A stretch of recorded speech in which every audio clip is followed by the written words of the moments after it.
Namacharya Shridharidas Thakur Ki Jai. Pranam se Kaho Shri Krishna Chaitanya Prabhu Nityananda Shri Advaita Gadadhar Shivasati Gaur Bhaktivinoda Ki Jai.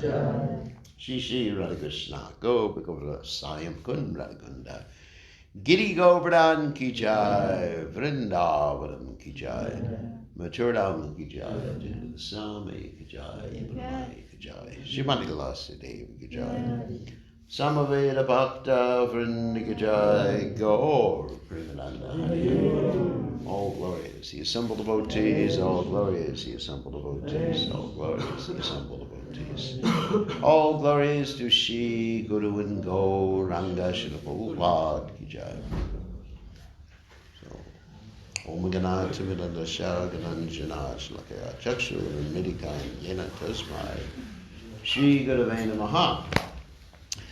So I guess I'll talk about how important Sankirtan is, both the book distribution, the Brihad Mridanga, and the Harinam Sankirtan, by telling a little bit about the story of how I came to Krishna consciousness. So it's an interesting story. So it illustrates and expresses how important it is to go out there and distribute books and the holy name.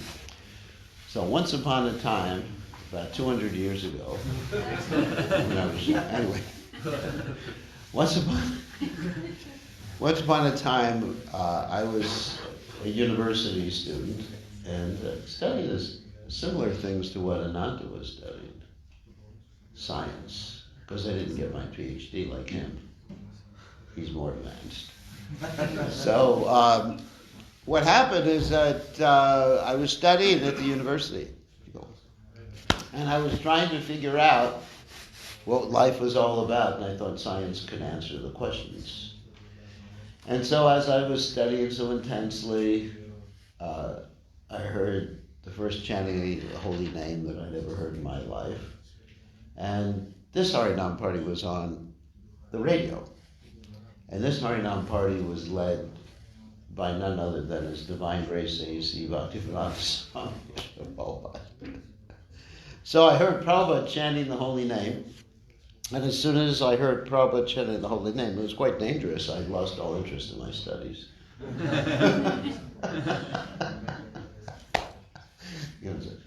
We're destroying. Like Prabhupada said, when we distribute books and the holy name, it is like the poison has entered into the bloodstream. Like Prabhupada said, even if there's a book, if someone puts it on, a Krishna conscious book, if someone puts it on their bookshelf, eventually it's like a time bomb. You know what time bomb is? It means you're a bomb with a little timer on it. It'll explode sooner or later. And someone's life will be finished. So anyway, so that was my experience. And I sort of lost interest. And as they said in those days, drop out, drop in. That's an old hippie expression, you know. So I dropped out of my university studies, much to the disappointment of my parents, who wanted me to be a famous physicist or a doctor or something famous, or a lawyer at least. And I didn't know what to do with life. I heard the holy names, but I didn't really... Actually, after I heard Prabhupada chanting, I recorded it. And I kept playing it over and over, and I didn't know what it was. It was just like so attractive, but I didn't know what it meant. It was just changed my whole life. Just hearing the holy names chanted purely. So that's really important too.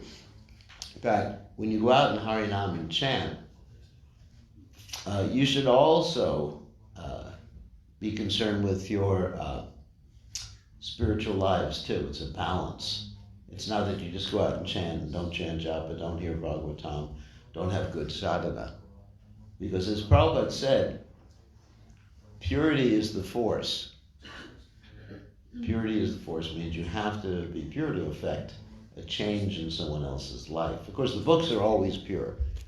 But it's a question of yourself. You may not be pure. Your chanting may not be pure. Depending upon the purity of your chanting, it will change someone's heart or not change someone's heart.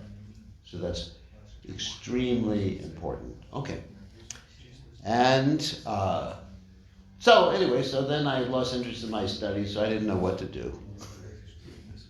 So I started driving a taxi. Oh, good to see you. Prashant Distribution King. Prasad of knowledge. So I started driving a taxi, and just to pass my time and have some money, obviously, because I didn't know what to do. And then one of the other taxi drivers gave me a Krishna book. You know, it's a strange place to do Sankirtan. Anyway, he had gone to a temple or associated with the devotees or something like that, and he gave me a Krishna book. And I picked up this Krishna book and started to read. The first thing I read was something that I didn't understand, because I wasn't acquainted with the Krishna conscious philosophy, was that a little blue boy, whatever his name is, was stealing butter and feeding it to some monkeys. Pretty weird story, isn't it? You Hare Krishnas, you're very strange.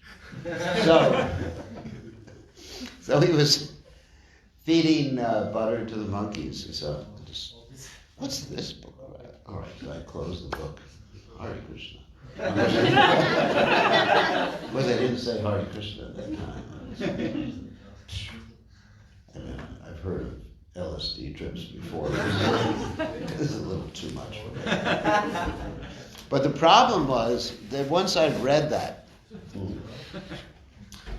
then the image, the vision of a little blue boy feeding butter to monkeys stuck in my brain. Because that's the potency. What is that? Bhavanti Vritkarna Rasayana Kata to Joshina Dashiva Varga Vargmani Sridharatir Bhakti Anukramisati. Lord Kapila Dev explains Satam Prasangam, that when the pure devotees give you their association, I'm paraphrasing this verse, it's a verse from the Bhagavatam, 3rd canto. Satam Prasangam Mama Virya Samvado. When they talk about Krishna's wonderful, heroic, attractive activities, Mama Virya Samvado, Bhavanti Hritkarna Rasayana Kata, that it doesn't just go to your brain, it goes from the ear to the heart. That's the potency of a pure devotee. And any of us who are following strictly and following Prabhupada's directions and distributing Srila Prabhupada's books. So it goes right to the heart. And even though intellectually you don't even know what's going on in your heart, you just become attracted to Krishna. So I was so attracted, I just kept dreaming at night, thinking at night about a little blue boy stealing butter from his mother and feeding it to the monkeys. And I thought, boy, now I'm really going crazy. Maybe I should see a psychiatrist about this. I didn't. So eventually, I started chanting. It just happened automatically. Just from the little bit of coming in contact with Prabhupada's books, a little bit of hearing Prabhupada on the radio. And I started chanting and following the regulated principles. Actually, I was already following regulated principles. I was already a vegetarian. And even though my first experiences with the devotees were not the most pleasant, in those days, devotees were very fanatical. First time I went to a temple, I thought I wanted to read one of Prabhupada's books, so I picked up the Upanishad, and the devotees told me I wasn't advanced enough to read Prabhupada's books. It's the opposite of book distribution. You're not qualified to read this book, and they grabbed it from me. So don't do that to people. So they grabbed it from me and they said, you're not qualified. And I thought, oh my God, who are these people? So after a few experiences in the Hare Krishna temple of being told I was a demon, that unless I got rid of my beautiful long hair, that I was going to be as short as a dwarf, living underground, eating human flesh. So I had the whole description of Kali Yuga read to me from the Bhagavatam, and that was going to be me. and Kalki was going to cut my head off. Kalki, of course, those of you who don't know, he's the incarnation at the end of the age of Kali. And so I decided these Hare Krishnas are too much for me. So I separated myself from the devotees, but kept reading Prabhupada's books, kept chanting, kept following the principles, and it was the books that actually maintained me for that period of time. Then, about 2 years later, I heard that Prabhupada was coming to where I was. Pretty nice. And so, somehow or other, Krishna took over my heart and my body at that time. I just like, it was like haunted, by Krishna. I marched to the nearest Hare Krishna temple and said, I want to join. Prabhupada's coming. And he said, well, you got to shave your hair off. Oh. Chant 16 rounds. Okay, that's no problem. Wake up early in the morning. Oh. A few things I had no trouble with. Waking up early in the morning was a big thing, because I was previously university students, they don't go to sleep until 4 o'clock in the morning. So, anyway, so I surrendered because of Prabhupada. And then a week later, I saw Prabhupada, and that was it. As soon as I saw Prabhupada, I just decided to dedicate myself to preaching. So, to preaching and serving him. And so then, as far as book distribution, another nice story is that when I joined the movement, I had no intention on going on book distribution. The temple president had every intention. So in order to trick me, the temple president said, you could be the temple treasurer. The person who takes care of the accounts. I thought, good, that's right up my alley. And so he showed me where the Treasury Department was. It was a little tiny temple. The Treasury Department was in a closet. And so he said, now you count the money. And there was $5. It was a trick. And $5 in the Treasury. And he said, now you have to go on Sankirtan. And that was like one day in the Hare Krishna movement. I said, Sankirtan? What, me? He said, yes, you have to go out and you have to dress in a dhoti when you go out. Now remember, it's a college town. All my friends are there, driving by in their cars. My friends, their girlfriends, and everything like that. And here I am with a bald head. And in those days, dhotis looked like, dresses, basically. And so I went out Sankirtan. First time I went on Sankirtan, it was like, shit, who's watching? So every time a car came, every time there was a car, I ducked into the nearest store. It's not me, just like I heard the story about a neighbor reporting that mother's daughter had been out there begging. God forbid my parents saw me doing that. So anyway, basically then I started to approach people, and I felt so much happiness, unlike any other happiness I'd ever experienced before in my life. And started to distribute back to Godheads at that time. And from that point, I developed a taste for distributing Srila Prabhupada's books. Of course, many times when I was with Prabhupada, Prabhupada emphasized that particular point. When I was in Los Angeles with Prabhupada, and Prabhupada had just arrived, the devotees had spent a lot of money in rebuilding the temple room. And when Prabhupada came, he was in an angry mood. This is an interesting story. When he arrived in Los Angeles. And the main reason he was in an angry mood was because the devotees were 17 books behind him in the publication of his literature. This is before the Chaitanya Charitamrita and the fifth canto of Srimad Bhagavatam were published. So the devotees were far behind. Prabhupada was really upset. He was coming and angry, ready to chastise everyone. So the first thing Prabhupada said when he came to the temple, sat on the Vyasa sign at the reception, was that my spiritual master said if you could sell the marble in the temple to print and distribute books, you should do that. And so everyone was shocked because we had just renovated the temple, spent about $200,000, which at that time is worth now about 1 million euros. You know, the difference, that was 1973 or something like that.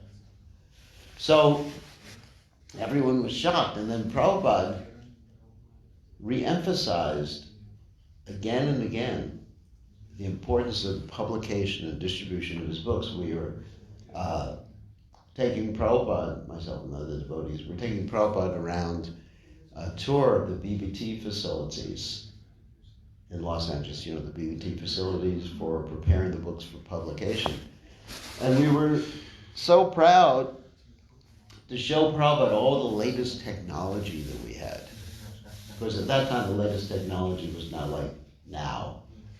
I mean, a mobile phone has more computing power than probably the biggest computer at that particular time.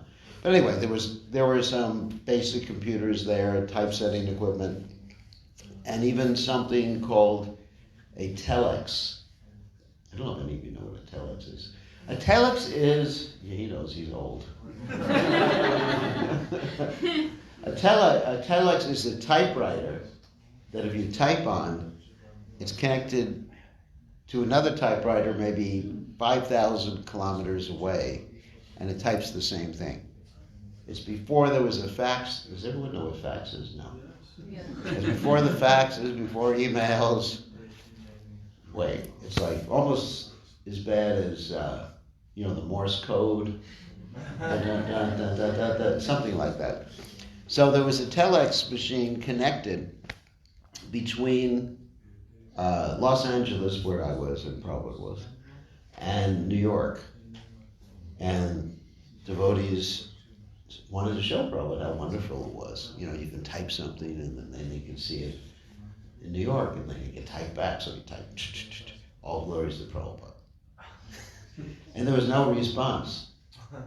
And the voice typed in, all glories to Prabhupada. Prabhupada is here. And they responded immediately back, oh, Prabhupada, please accept our obeisances. All glorious to your divine lotus feet. And Prabhupada, instead of being impressed with the technology, he said they're simply going to use it to talk Prajalpa. And that's like the mobile phones nowadays. What is it used for? People think that they're very advanced. Having mobile phones. I'm talking to one devotee here, and she was telling me that all the children she teaches are brain dead now because of the mobile phones. That means even like they're 18 years old, they don't know how much one-on-one is. Probably that's an exaggeration. But so Prabhupada wasn't impressed. And then we showed Prabhupada this typesetting machine. And then Prabhupada said, it's all useless unless you can publish 17 books in 2 months. And he said, it's like, Prabhupada was really upset at that time. Because he had done all this work and we were behind. We weren't distributing so many books. We weren't publishing so many books. And the devotees said to Prabhupada, this was Ramaswar at that time, he said to Prabhupada, if we work real hard, we can publish 2 books. And Prabhupada said, you heard what I said, 17 books in 2 months. And Prabhupada said, and Ramaswar said, that's impossible, Prabhupada. Prabhupada said, impossible is a word in a fool's dictionary. Famous. This is a famous story, of course, but I was there, so I can tell it. And so what the devotees did, talk about a marathon. We basically gave up not eating, obviously, but sleeping for 2 months. Eating we did, because I helped. I provided food for all the devotees. I was bringing them goodies to eat the whole time. And so for 2 months, devotees worked hard and surrendered their false egos for 2 months. After 2 months, they got their false egos back. But for 2 months, everybody was working hard. And it was like going back to home, back to Godhead. And that's the marathon consciousness. The Prabhupada was very pleased, and we obviously got blessed because of that. And every time I've been involved full-time in book distribution, it's a book or publication. It's like entering into the spiritual world. Very, very powerful activity. Another time I was in charge of a temple, and we were the number 1 temple in the world in book distribution. We even beat the Radha Damodar, the famous Radha Damodar party headed up by Tamal Krishna Maharaj.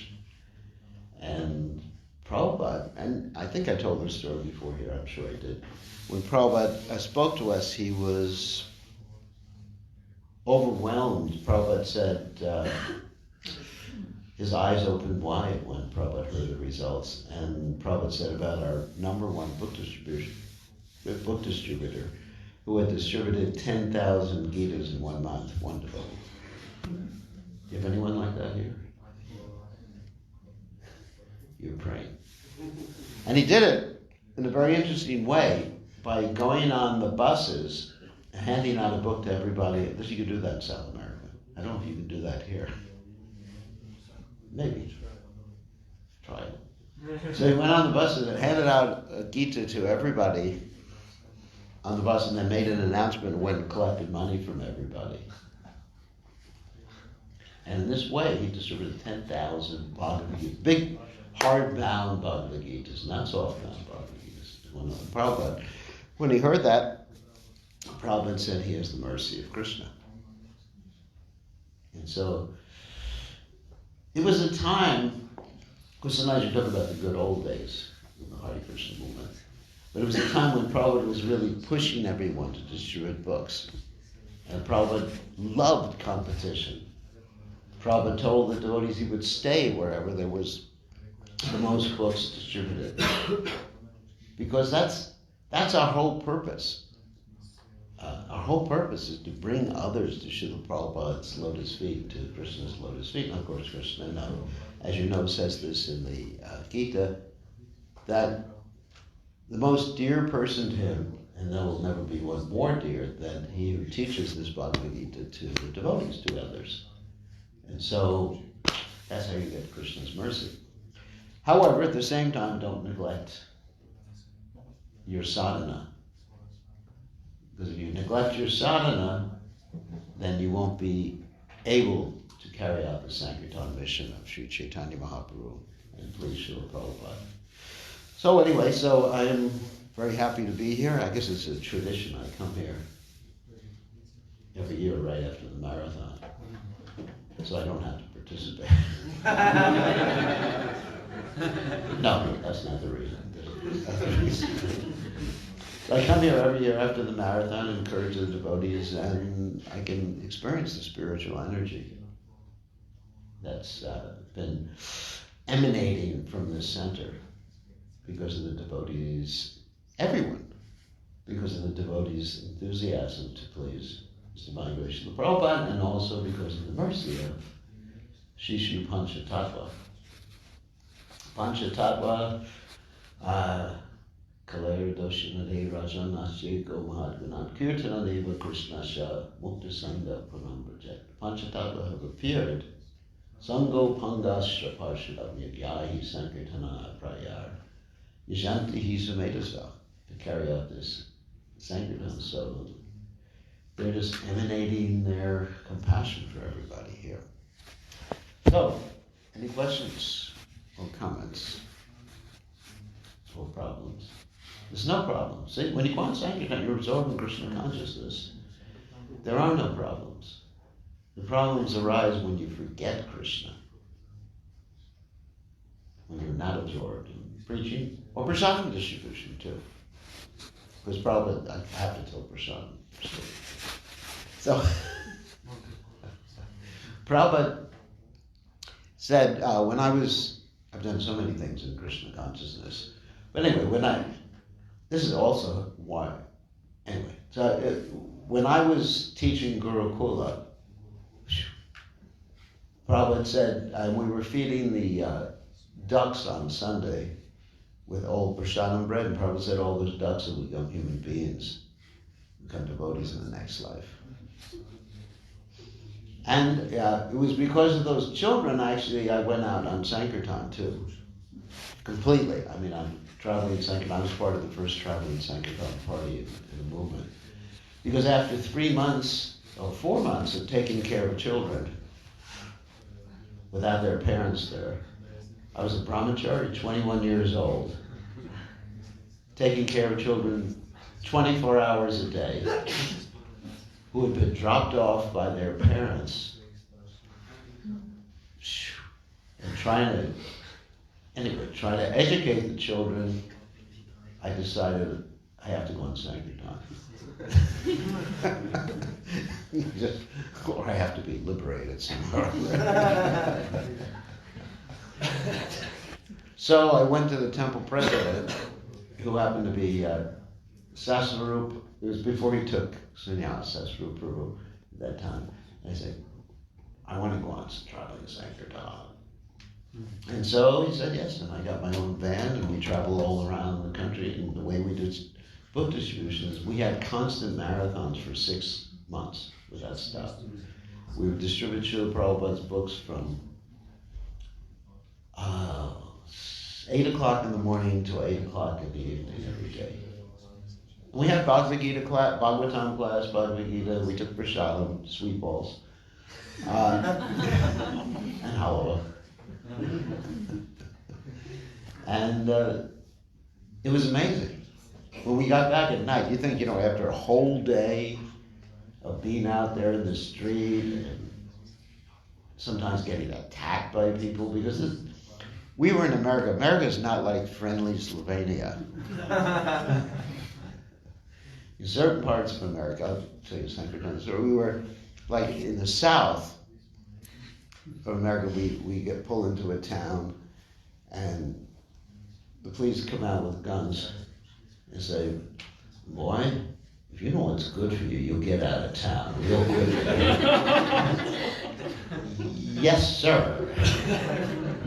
So then we go to the next town, and they had radioed ahead. These strange people are coming to collect money to distribute books. And so, same thing, same treatment there. So it took a lot of determination. And we would distribute books sneaking around sometimes in university dormitories. These were multi-story dormitories, like 10-story, 11-story. So I would take the first story, another person would take the 11th story, and then we alternate stories so we didn't get caught. And if someone caught us, they asked if there's anyone else there. I said, no. No one else is there, just me. And sometimes someone would catch me, and they would ask, do you have permission to be here?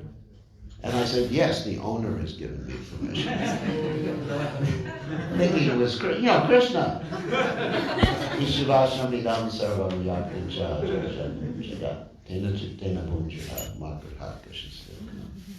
So in this way, anyway, so it was so wonderful that at 8 o'clock at night when we finished Sankirtan,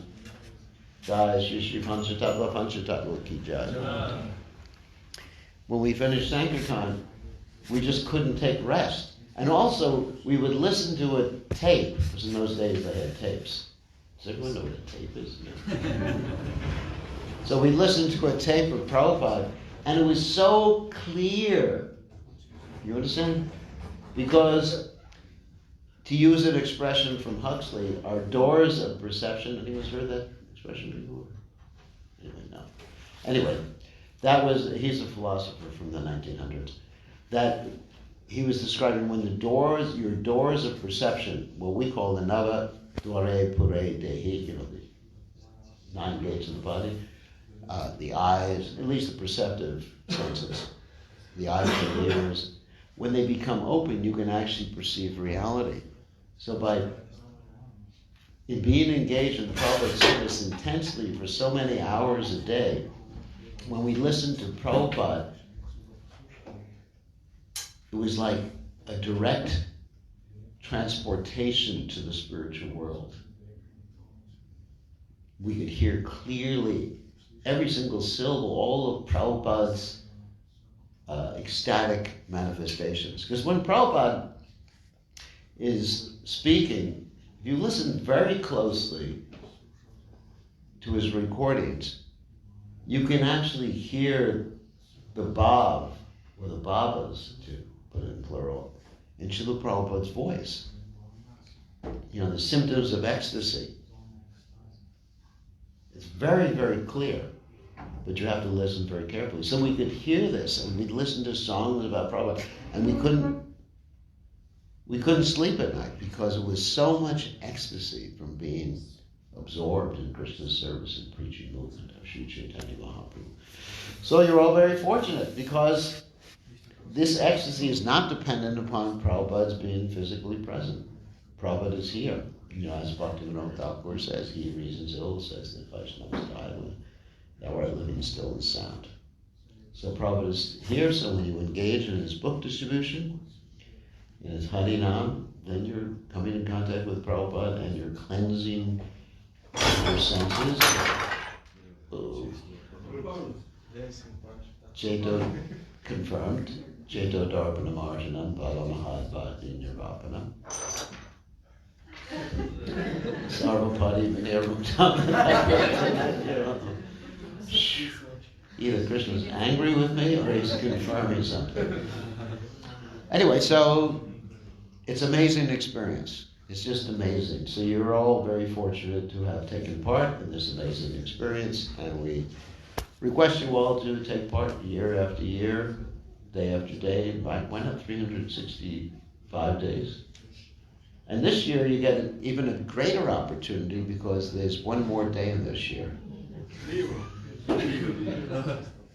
It's what we call leap year. You know what leap year is? They had one more day in February to serve Krishna.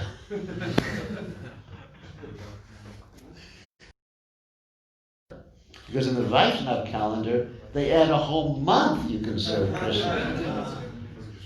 It's called Purushottama Mas. So you should have a special marathon for Purushottama Mas. Oh, okay, I think it's time to end. So thank you very much. All glories to His Divine Grace. Srila Prabhupada. Srila Prabhupada ki jai. Srila Prabhupada ki jai. Vaishnava Vrinda ki jai. Ananta ki jai. Mich aus dem Cookies, genau. Cookies.